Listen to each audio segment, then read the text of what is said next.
Welcome to the SKADI Podcast. In this episode, Nic and Damian sit down with Sam Tyfield in Shoosmiths' fancy new podcast suite at their London HQ. Sam is a partner at Shoosmiths, specialising in corporate M&A, but also has previous experience as the COO and General Counsel at a high-frequency trading firm. This background, and his experience on the regulatory side of markets, gives him a unique insight into some of the hot topics in financial markets at the moment. In a plethora of acronyms, they talk HFTs, NFTs, PFOF, and much more. We hope you enjoy this episode of the SKADI Podcast. Well, we're here on the next episode of the SKADI Podcast. We've got an absolute rip-roarer for you. We are talking about all things topical in the markets. I've come here with colleagues Damian and Josh to talk about meme investing, payment for order flow, cryptocurrency. I mean, we'll really see where the questions go. So, Sam Tyfield of Shoosmiths, why am I sitting in front of a corporate M&A lawyer? Well, are you? Are you really? I was a corporate M&A lawyer. I like to think I still am. But back in the day, I accidentally became Chief Operating Officer and General Counsel for a high-frequency trading firm. I knew we were in the right place, DT. Yes. So ever since then, the world of mine has been regulated trading. Right. And all things algorithmic and technology related, which used to be, I do have to say, fairly esoteric and narrow, but now everyone's an algo trader. Yeah. There is an algorithm somewhere in everybody's tech stack, and it has worked its way down in the same way that the technology in Formula One cars has worked its way down into your Ford Focus. What used to be cutting edge as far as technology in financial services is concerned is now commoditized.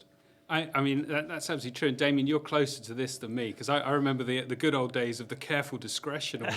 I mean, you've used algos, right? I have, yes. I mean, I did run a hedge fund for a while, and that was algorithmically driven. So, but that was at a pretty basic level, mostly, the calculations were done through Excel, shockingly enough, and then spewed out from there. But I mean, I think Sam's right. There's been a massive leap forward, and actually, it's flowed all the way down to retail players. I mean, you can log into various bits of kit these days as a retail trader. There's a platform called MT4. You could get people to write algorithms for that. I mean, you could either write them yourself. It's in relatively basic coding sort of language, or you can pay someone on the street to write that for you. And and you could have a job and have that running in the background, and off you go. Yeah, I mean, you can buy algorithms off various providers on the internet to do certain things. You plug in the parameters that you want, or the type of trading strategy that you're looking for, your limits, and away it goes. You just add them one on the other like building blocks. I think the main issue there is with precisely what you just said, which is you build it and then you can go away and do your normal day job. There was a case about 5 years ago now where somebody in the US did exactly that, built an algorithmic trading system and then let it run. And when he went to work, he was hundreds of thousands of dollars in the black. By the time he came home, he was $500,000 in the red.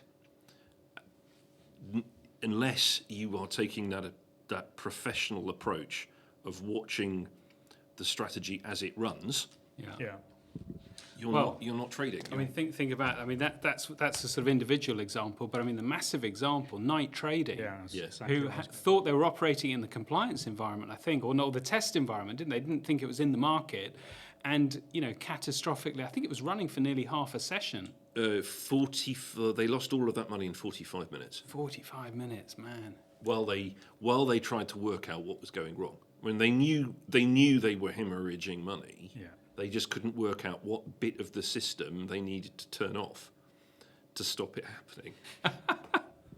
Which That must have been terrifying to watch that screen on that particular day. I know. I mean, I wonder who felt worse, the IT guy or the trader. I don't know. Traders are always very bullish. I'll make it back tomorrow. And how did the legal counsel feel in that circumstances? So that's it. That's the algo side of stuff, which, I mean, as you say, I mean, that's very mainstream. But the kind of stuff that you guys are describing, I think, is almost for the man in the street now. Is that right? Or is that an exaggeration? No, it's not an exaggeration. The man in the street, and it is usually a man, of between the age of 18 and 35, can get hold of these tools and plug them in pretty much into whatever asset class he likes. That's absolutely mind-boggling and incredible. Yeah, and I assume the sort of the Robin Hood story that we've seen in the last few years, and that whole bringing commissions down to zero has been a huge part of that. And I suppose you would argue, well, there are arguments on either side of whether that's been a good thing or a bad thing. That whole commoditization, gamification of the markets. I mean, it has obviously its consequences, but it has brought a lot of people into the market that wouldn't have been there, 5 years ago. And actually, would you argue that they are now financially savvy? I'm not sure, but certainly maybe they're on a road to progression to some sort of financial knowledge, which is no bad thing. That's a take that I hadn't considered, actually, that there is a learning curve involved in every single thing we do. Mm-hmm. And yeah, firms hire people straight out of university, or even not from university, to teach them how to trade. Yeah. The difference is they don't generally let them loose on the markets live until they have a relatively fair understanding of how they work and what they're doing and what how the asset class behaves and where the correlations and inverse correlations exist. The trouble is we've got a huge population of new traders learning on the job. One day they will all be experienced traders who know what they're doing and know how to trade a butterfly or one asset class against another, or decent basis trading or whatever it is. But they're learning on the job. Yeah. Well, I think there has to be a question over where they're getting their information from, because when I was trading, and I don't trade anymore, thank goodness, enjoyed it very much, but I think it's a young man's game. The key I think to successful trading, or a large part, was discipline, but also information, flow of information. Yes. And I think there are probably questions over where information is coming to these people. And the danger is, if it's all coming from the same source, then you've got a correlation, right? I mean, is that something that we should be concerned of, Sam, or do you think that there's lots of disparate sources of information and we're all okay? Well, it depends from what perspective you're looking at this. From a regulatory and market stability perspective, then we should be concerned, I think, because the sources of information available to these individual traders are heavily skewed towards social media. Right. And we don't know who's on social media. ESMA has taken the approach, or seems to be taking the approach now, where in its publicity to retail traders, it's focused on who's giving you the information, who is running the account that you're trusting, from which you are getting your information, and focus then on those who are running those accounts, saying you've got to be absolutely upfront about who you are, what conflicts of interest you may have, where your own sources of information and what your underlying intention is. And I suppose if we can track you down, we'll come knocking on the door. And the reason it's important from a systemic perspective is that we've seen with GameStop and with the silver squeeze, even for short periods of time, retail traders acting collectively can move markets quite strongly. So is that the question I have then? I mean, that sort of behaviour that you're describing, that wasn't allowed 20 years ago. Why is it occurring now? Is the rule framework not up to date? Are we not up to speed? Are we not fit for purpose anymore? What have we got to do here? I think it was not allowed all those years ago. Just the number and cost of accessing the markets was just not available in the same way that it is now. Technology has allowed me to go to the pub, have a really decent night out, and on the train home, pick up my mobile phone and deal in fairly complex derivative instruments. Right. Direct. On margin. Yes, on margin. Yeah. That wouldn't have existed back in the day. There are still legacy intermediaries out there who work for retail, who have a large element of advisory to their function and to what is expected of them, and one would hope that a properly in a proper relationship between me and an intermediary, someone would eventually step in and tell me not to be such an idiot. Don't do this. I'm not going to allow you to do that. You're just going to lose all your money, or your money is far too skewed towards one or another, and this is an incredible risk for you. That isn't there for quite a lot of those brokers. And that does beg the question then, whether the users of those other types of intermediary want that protection. And honestly, I don't think they do. Yeah. I hate to talk about Brexit, but who needs experts? There is very, very clearly the do your own research element to this. I don't need somebody telling me what to do because they have an agenda. Yeah. They are out to make commission from me, or they have a conflict of interest, or they're going to sell me something that I don't want because they want to sell it to me. And what they're missing, of course, is that there's an anonymous social media account who they trust. Yeah. That will have the same conflicts of interest, the same underlying self-absorption and personal interest in them doing or not doing something, but they are not regulated. There's nobody who can give them recourse if something goes wrong. Yeah. So that's a very kind of different flow of information, right? Different sort of connection on the information. And I think that, the point you made is that what's making this so easy is just the low barrier to entry in terms of the commission rates. Because, you and I were looking at e-brokerage 20 years ago, right? Yeah. And it was going to be the brave new world. And it's not really happened, has it, until now? Now it's definitely here. But this was a journey we started, 20 years ago. I can remember we were trying to put this in place when we were both at ING, right?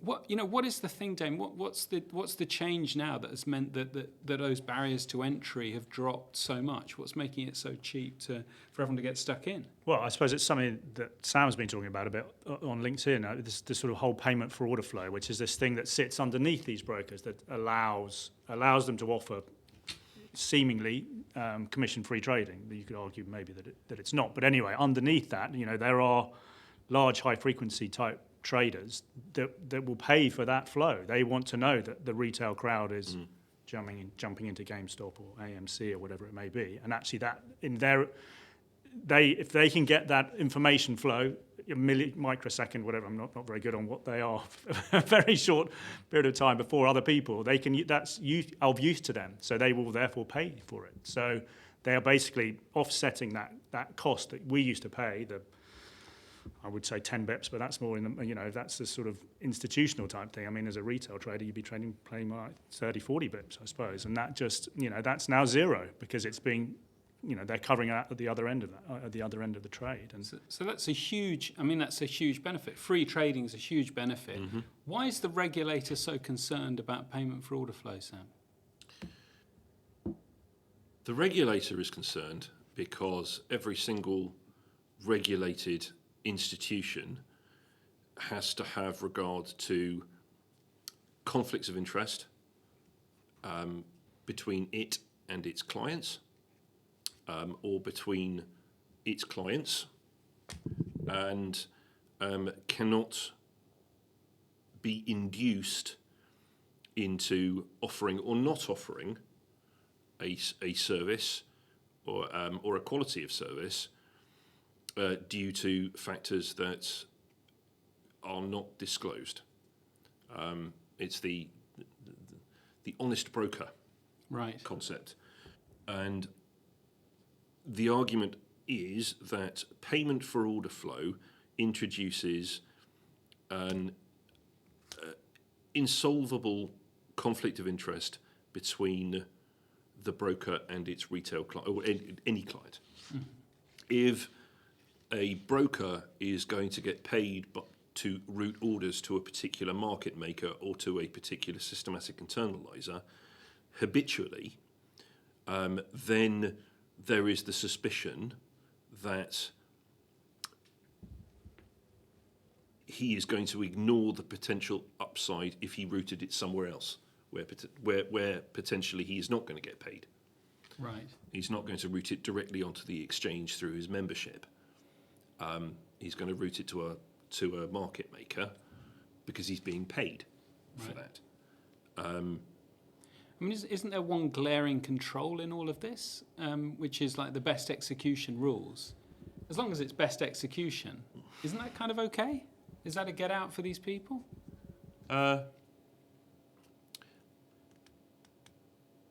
No is the short answer as far as the regulators are concerned. Because if you have a conflict of interest, it is nigh impossible to be providing best execution. So best execution's not really just about price? No. Right, okay. So as an intermediary with a best execution obligation, one has to consider at each transaction the demands and desires of your client, whether it's speed of execution, certainty of execution, creditworthiness of counterparties. Do I need one block of in size, or am I happy to have it split up and executed over a certain period of time? What are my needs? And depending on those needs, there are a number of different ways in which you can execute your client's order. Right. They may not produce the same result. If I try and go into the market for a large block, and this is more relevant for wholesale, of course, but if I go into the market for a block, then I've shown all my hand, and I will skew the price one way or the other to a much greater extent than if I drip feed the order into the market to not show my hand. Mm. And there is a separate argument, particularly in the US, about orders like that, which are being drip fed into the market, being lent on by those who have, in quotes, an asymmetric information advantage. Mm-hmm. Yeah. I mean, and I have stopped trading, I suppose, about 5 years ago. But I remember seeing this. You would see on the order book, in London or wherever, well, even in London, certainly in the States, there would be 10,000 shares on offer, and you would put in to buy 10,000 shares at that price. And what would happen is, as you started to lift that in very small time increments, it would be picked up by a systematic internalizer, a high-frequency guy. You would get filled in 300 shares better than your price, but then the 10,000 would disappear because either way, they sell you 300 and then buy them, and then maybe buy some more because they're like, well, they've might take a bet on the fact that you've got a bigger order coming through. But you would very often try to buy the 10,000, you wouldn't get filled in the 10,000. You might get less at a slightly better price, but you haven't got the full amount. And then the stock would move ahead of you, and then you're just constantly playing catch up, and you are chasing high frequency people. So I mean, and that used to happen a lot, and actually it's the sort of basis for that Michael Lewis book. He looked into that, and that IEX exchange, who set up that sort of throttle on orders because they felt that there was an unfair playing field out there, that people were just. So this is happening because as you're describing there, you aren't trying to buy the 10,000. I know you are. Your intention is to buy the 10,000, but in fact, the order you're passing, because you're trying not to move the market and you're trying to be careful, is you're passing an order that's smaller. So had you gone in to buy 10,000, that you could have got the 10,000, right? But not necessarily at the price you wanted. Because correct. Not what they were showing on screen, no. Why not where they were showing on screen? That's crazy. Because there's a high there's someone inside narrower than the bid that you can see on screen in a dark pool, as they used to be called, systematic internalizers, whatever you want, that would, faster than you can move, would go, okay, there's a buyer at 10,000 there, I'm going to sell him 300 because that allows me to see the order, because I'm slightly better offered than the screen is showing. Right. So I give them at 0.99. The guy's trying So the intent, the 300 is coming on behalf of the seller, not because you're trying to buy 300 of your 10,000. You're trying to buy 10,000. Correct. But they just almost like slow the order down by a little sort of tap. Well, they're not slowing. They're just faster than your order as it goes through the pipes is just a bit slower because they happen to be co-located at the exchange or whatever it is. Wow. Your connection via a web portal, you may have slower than average Wi-Fi connection, or it has to go to the local point at the end of your drive, which then has really fast fibre, but it stops at a number of points. These, if you're set up co-located, you'll have a 10 gig fire hose for data, which is physically very, very, very close to the exchange's matching engine. So, well, I mean, if that's what you're armed with, then I can see why everyone's paying for order flow, right? I mean, that's an incredible advantage in the market. Really incredible. It is. But also, yes, absolutely. But also the interesting thing you see, and you saw in GameStop, is that when things start to get too volatile, these guys can switch their machines off. And then the market is left with very few players, very little liquidity. And these markets can move horrendously fast, big gaps left, right, and centre. I mean, this is, one of the big issues that you can, these high-frequency guys, they're not obligated to always be making a price. They will make it most of the time when they feel that it is ripe to do so, and they will make money every single day. They'll be profitable every single day of the year. But when things get really volatile, they can step out of the way. They just go, thanks. I think that was a discussion that we had in the run-up to MiFID II in the EU, where, to a certain extent, high-frequency firms got hoisted on their own petard. Yeah. It's like, well, if you say you're providing liquidity, well, damn well we're going to make you do it. Yeah. Right. And so that put them in the invidious position of potentially having to catch a falling knife. Yeah.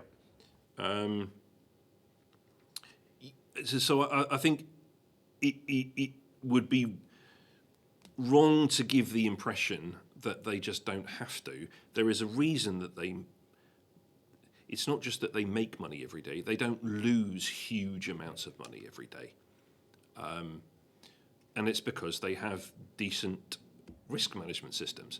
And if it gets to the point where a certain the market in a certain financial instrument is so volatile that you cannot adequately predict what your risk is going to be or hedge that risk, it's like, right, okay, I'm out, I'm done, sorry. Which is fair enough. It is normal business practice to have everything's going south, or I have no idea what it's going to be doing in the next 1 second, fractions of a second, or the next 10 seconds, or the next 20 seconds. For the same reason that most people do not trade it's getting slower, it's getting faster and faster and faster, but let's call it the 1 minute after large announcements like the non-farm payrolls. you let the market go nuts, Yeah. and then Find its level. Yeah. find its level, and then you go back in. Florida orange crop report, as your dad used to say. And then we start talking about trading places. So Sam, all of this stuff you've described, what kind of cases are generated from what we're discussing? What sort of stuff comes across your desk as a result of what we're talking about? Lots of ambiguity.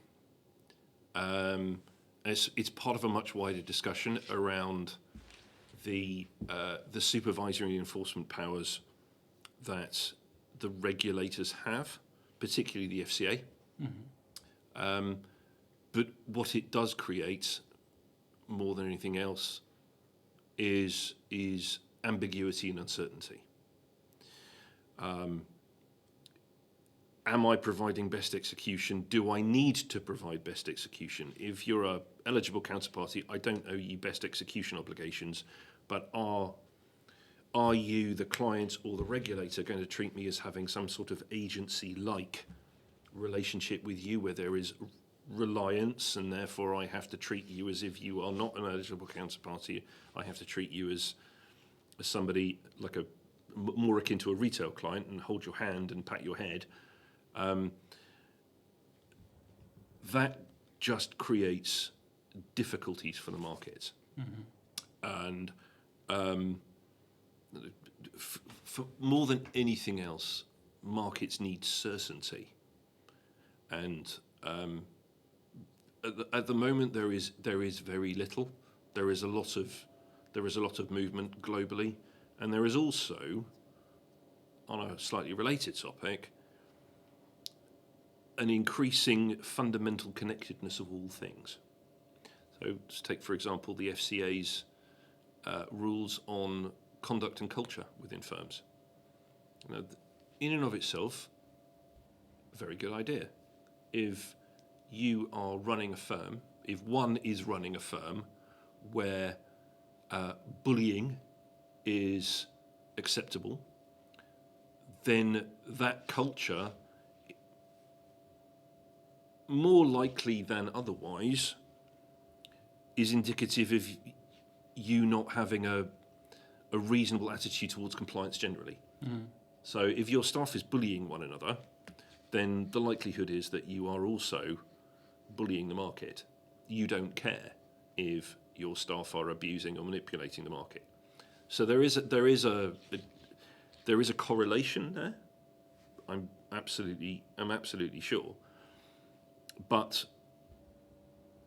it is an indicator of how regulating firms and the markets is becoming more, and I hate the word, but it is there is no better word to describe what is happening, is holistic. And so everything that a firm does, everything that a firm doesn't do and its staff do and do not do is regulatable. And that is very difficult in the markets. So to drag it kicking and screaming back to what we've been talking about the gamification, retail trading and everything else like that, with this fundamental interconnectedness of all things, it then becomes very difficult to draw a distinction between categories of clients and what I need to do for people and what they should expect from me. What do they want? There's no room for, it's not even subtlety. There is no room for compartmentalization of the roles. Well, it's a really interesting point actually, because I wonder how much of this has been brought about by 2008 financial crisis. But when I think about when we sort of started up SKADI and working in audit, and this was sort of like 2012, I certainly noticed that there was a different attitude to customers and what was expected of customers and how you behave with customers, but in particular institutional customers. It had very much changed from the days, 10 years earlier where, everyone was, big boys, they kind of knew how it all worked and so on. There was a much more emphasis, and I'm not saying, I think this is a good thing, in a duty of care. There was much more, and actually, the fact that there was an inkling of a thought of a duty of care, which I'm not certain there would have been 10 years earlier.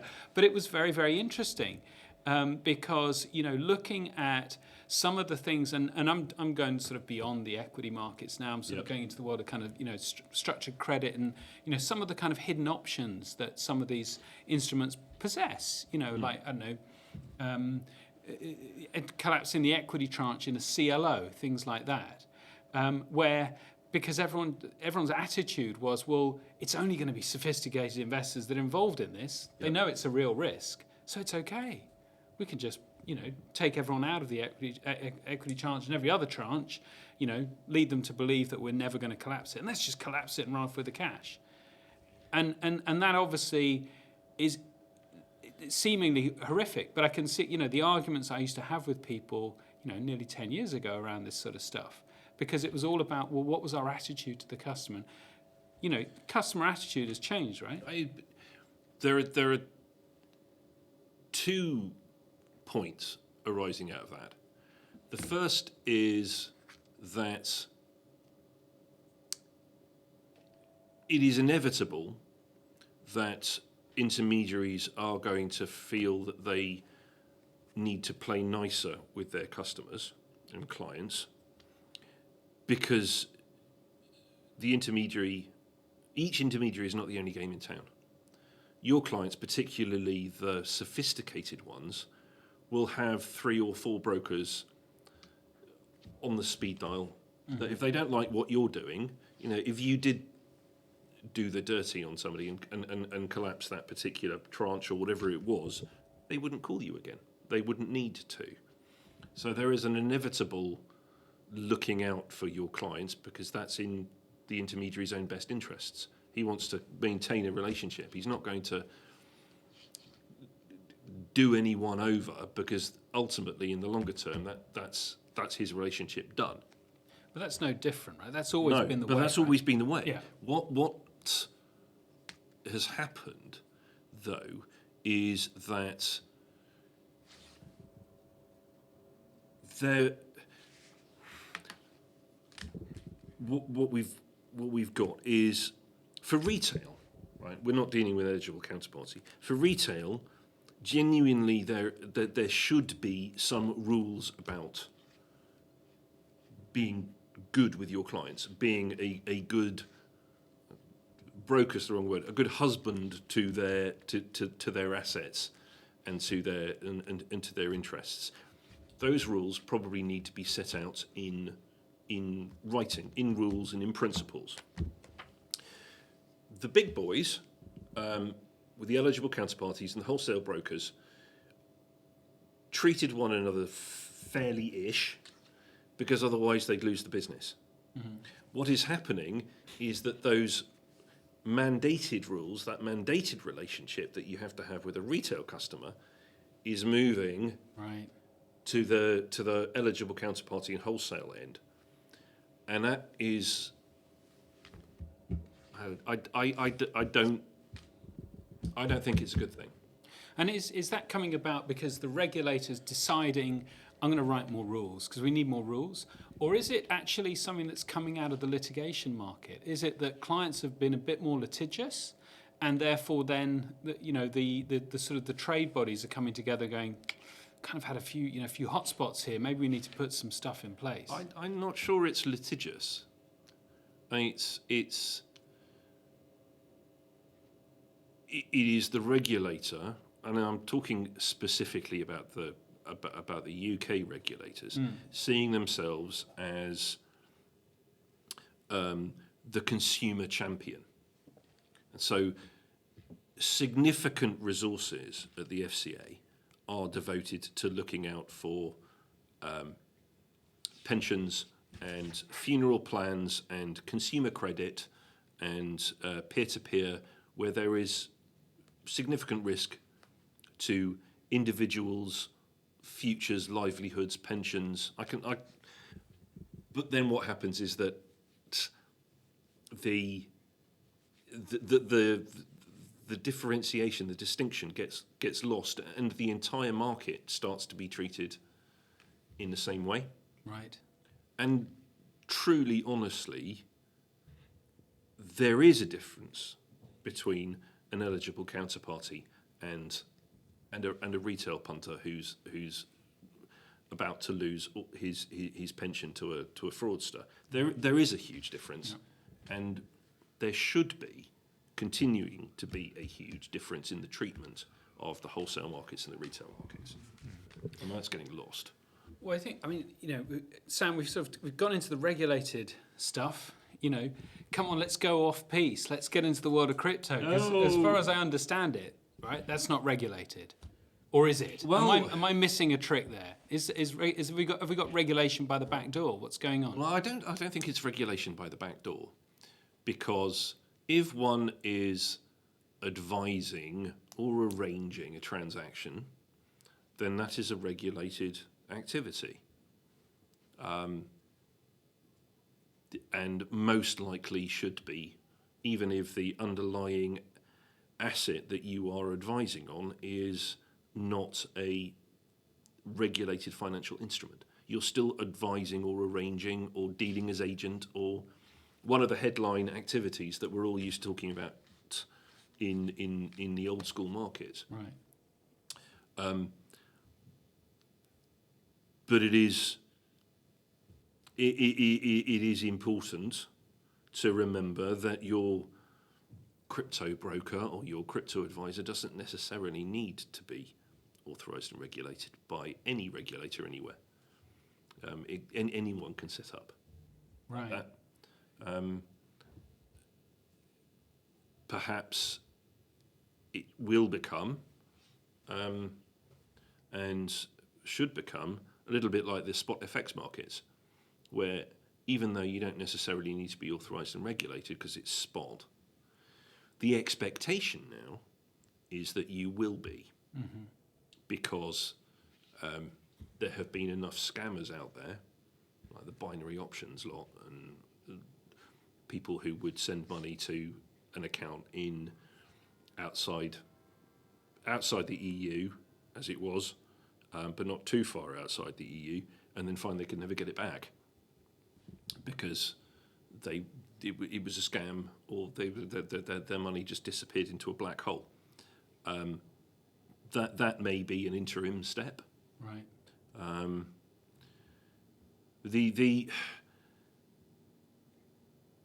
The difficulty with trading in cryptocurrencies and NFTs, which just in passing, I saw someone in writing describe JMW Turner as a physical NFT. Oh, is that where we are now as a human race? Is that where we are now? Anyway, a lot of people are going to lose a lot of money, and very few people are going to make a lot of money. And what are the things that we're seeing that where people are really going to lose money? I mean, I've read about things like rug pulls, for example. I mean, what's going on there, DT? Is that something you're up to speed with? Not really, if I'm brutally honest. But I think within the cryptocurrency universe, I think there are some what you would call legitimate names, big names that will be here, hopefully, in 10 years' time. But there are a lot of very dubious. I mean, I think to set up your own coin and pump and dump it is pretty easy to do these days if you know what you're doing and you have a certain amount of technical know-how. And there are rug pulls, as it were, that go on in these sort of names where you set it up, you list it, and then you sort of talk it up, hype it up wherever it may be on whatever message board you fancy. Yeah. Suck a lot of people in and cash out at the top, and literally this thing will go from, I'll get it all, 0.1 to 20, and it'll be back at 0.1, 0.2, and you, the originator, have cashed out whatever, a lot of money sometimes, tens of millions of dollars, yes. and this is, so yes, there's no regulation around setting these things up. It's not like if you wanted to IPO a stock. I mean, you know, to list a new. Well, you see, on that, there is a relatively short dotted line between the rug pull, setting up your own crypto asset, cryptocurrency token, and the issues that we've had with SPACs. True. In the real world, which that one recently, which was going to launch that new social network Truth, that went to the moon to coin a meme phrase, and then came crashing back down. Yeah.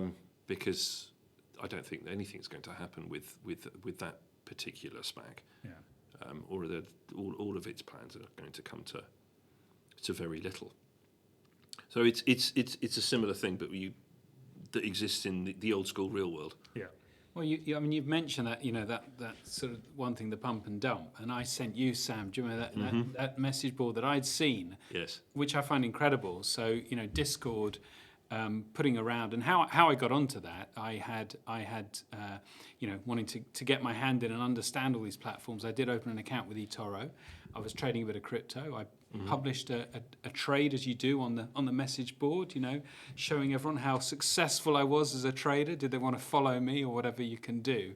And I got a comment back, and I was very excited. What's this comment? And I clicked on it. Oh, you know, the big news is here. Click this Discord. I clicked on it, and I found myself on this pump and dump forum. You know, a forum set up in plain sight, which comes and advertises to you when they're about to pump some coin. I've never gone on and found out what coin, because I don't want to get involved in that kind of stuff. But I was just so taken aback by how brazen that approach is, but also how out of control on so many levels. There's no control, one, at eToro. There's no control at Discord. Are they?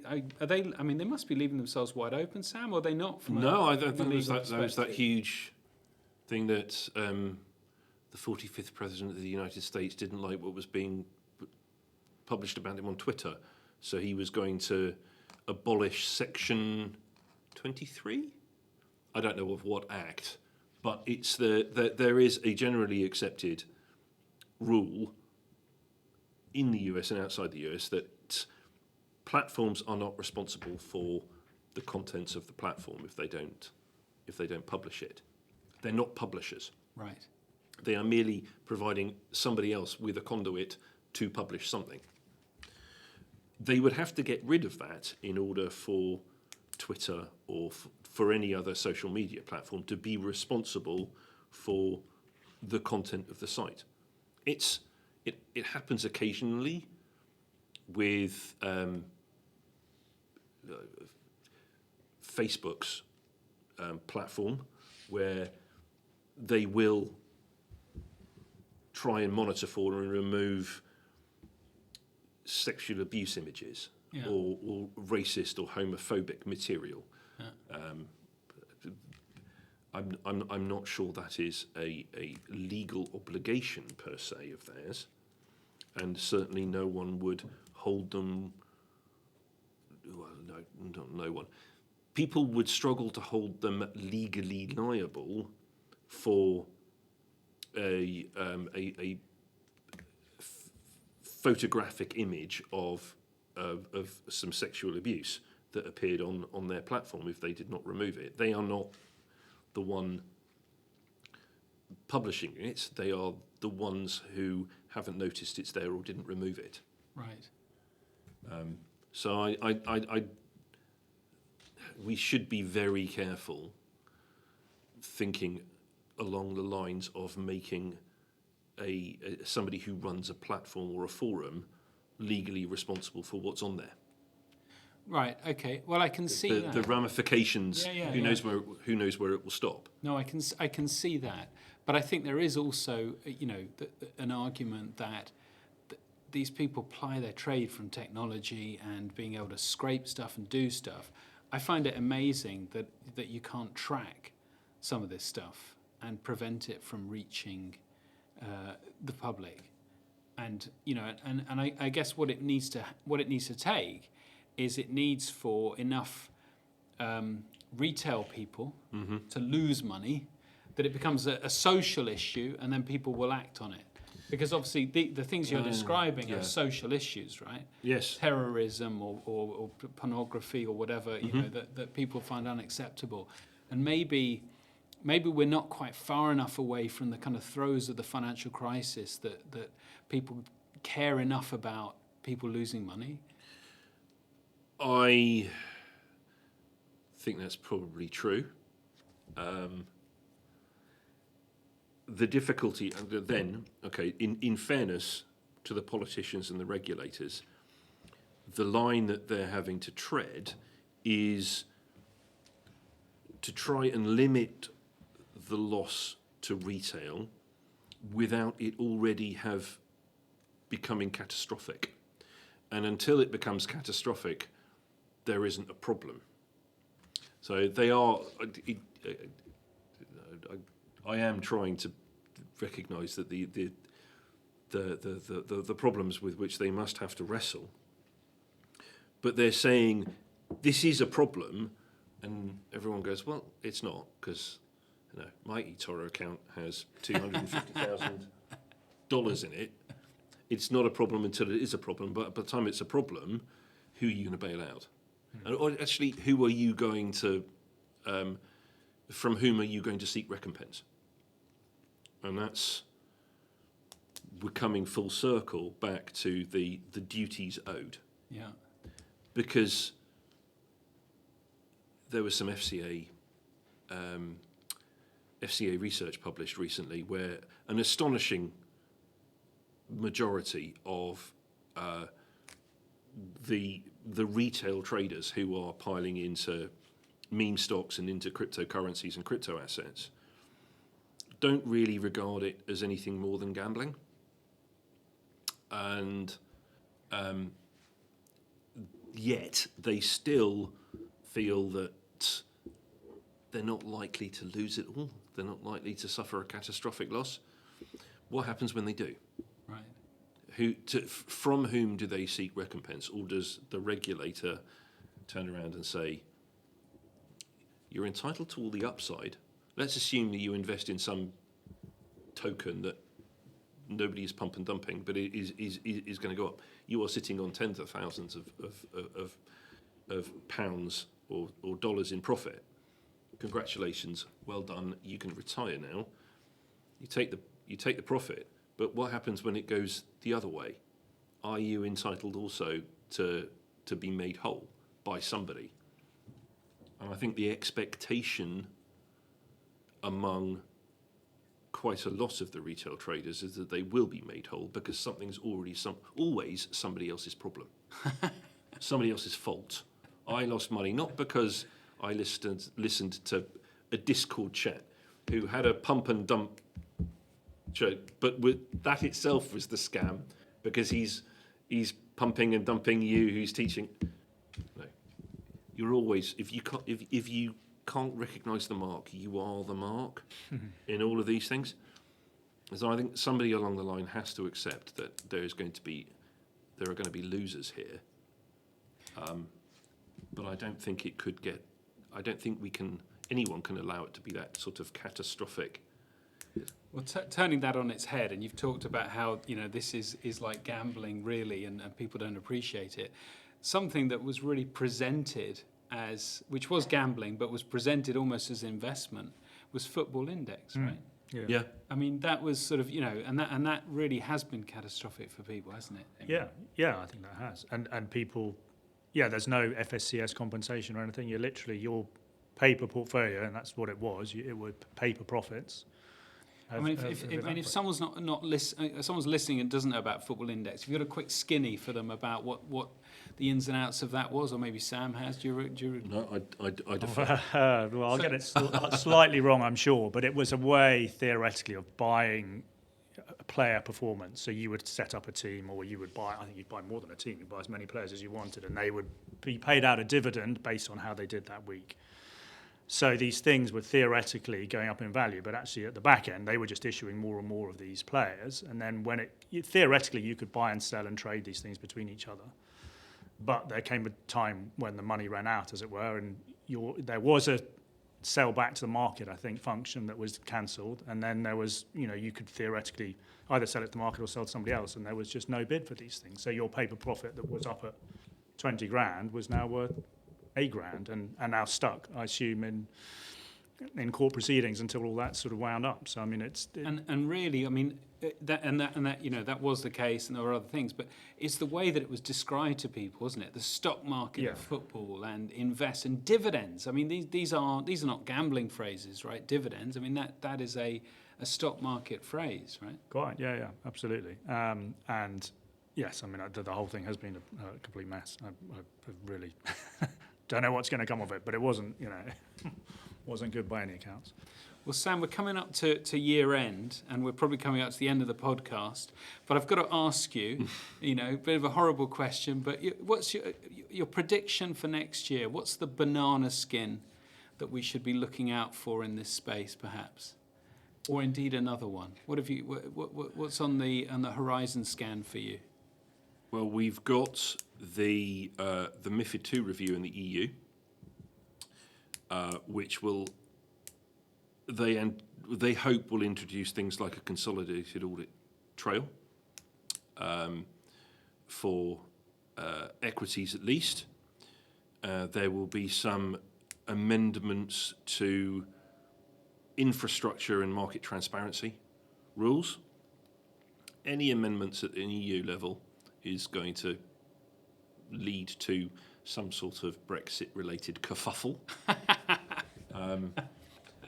They have just extended the clearing exemption for EU-denominated derivatives, so that they can continue to be cleared in the UK. That is just another can being kicked down the road. So that they will eventually run out of road. Yeah. And they'll have to do something about that. And that's probably more focused on the wholesale side. But like you and your Discord pump and dump forum, I have heard that there's going to be they're planning another silver squeeze. Right. Wow. So, exactly. It's like you do not announce these things. Really? We'll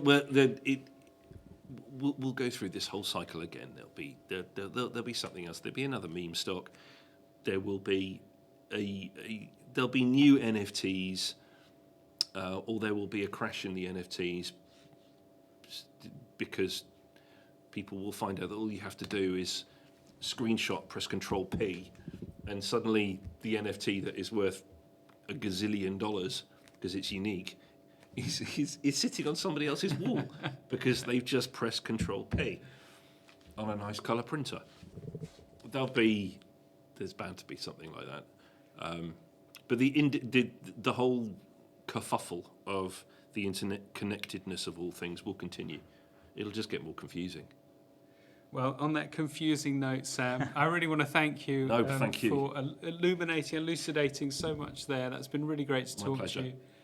Really appreciate it. And Damian, what exciting for us to get on with another episode. But thank you very, very much. My pleasure. Thanks, Sam. Yeah. Thank you for having me. Thank you for listening to this episode of the SKADI Podcast. Don't forget to find us on LinkedIn and all other social media. See you shortly for our next episode.